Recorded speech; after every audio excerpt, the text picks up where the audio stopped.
दूध पीने को शाकाहार बोलने का पाखंड बंद करो। तुम दूध पीते हो, चलो पियो, पर अपने आप को शाकाहारी बोलना बंद करो, वरना बता दो कि कौन से पेड़ पर दूध लगता है।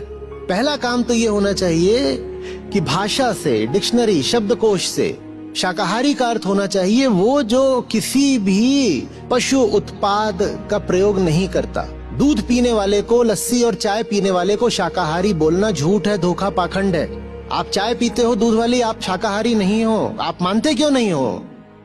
और मिल्क इंडस्ट्री और मीट इंडस्ट्री बिल्कुल कदम से कदम मिलाकर चलते हैं। आपको दिखाई क्यों नहीं देता? भारत चूंकि दुग्ध उपयोग में अग्रणी है, इसीलिए जितना यहाँ से मीट एक्सपोर्ट होता है उतना शायद दुनिया किसी देश से नहीं। हम कभी पहले नंबर पे रहते हैं, कभी दूसरे नंबर पे, किसी साल तीसरे पर आ जाते हैं, पर इसी पे रहते हैं हम, पहले दूसरे तीसरे नंबर पर रहते हैं हर साल। सिर्फ कंजम्पशन में नहीं, एक्सपोर्ट में। बताओ, काटने के लिए इतनी भैंसें मिलती कहाँ से हैं कि बीफ एक्सपोर्ट में हम नंबर 1 पर आ जाते हैं? कहाँ से आती हैं इतनी भैंसें? ये वही भैंसें हैं जिनकी आप चाय पी रहे हो, वो भी मैमल्स होते हैं। एक महिला अगर 80 साल जीती है तो 80 साल के आधे 40 साल में उसका मेनोपॉज हो जाता है। उसके बाद उसकी जो पूरी रिप्रोडक्टिव मशीनरी है वो काम करना बंद कर देती है। इसी तरीके से भैंस होती है, जिस दिन वो दूध देना बंद करती है उसके बाद भी अभी उसकी आधी उम्र बाकी है।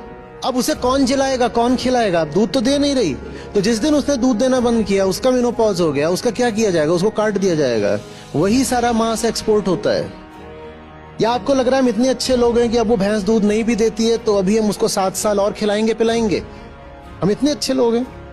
और काफी खिलाना पिलाना पड़ता है, वो 400-500 किलो का पशु होता है। मांस भी रोकने की जरूरत नहीं है। ये सब जो चायबाज हैं, अगर इनको ही रोक दो तो मांस इतना महंगा हो जाएगा कि मांस की खपत अपने आप कम हो जाएगी। Milk subsidises meet.